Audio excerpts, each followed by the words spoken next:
Sublimation large format ng DT Dumaguete nagamit na 6 na araw. Sublimation printer head. Ito naman yung capping, head clean.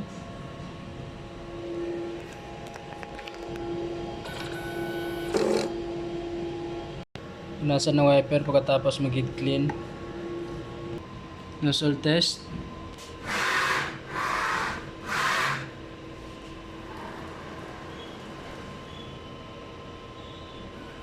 Ang system tama lang.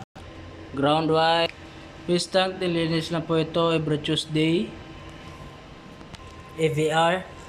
Ito naman yung stock namin na SIM-YK na luma. Ito naman yung stock namin na bago. Ito naman yung supply paper. Ito naman yung physical inventory namin weekly. At consumable withdrawals. Daily output record. ICC profile namin. Yan lang po.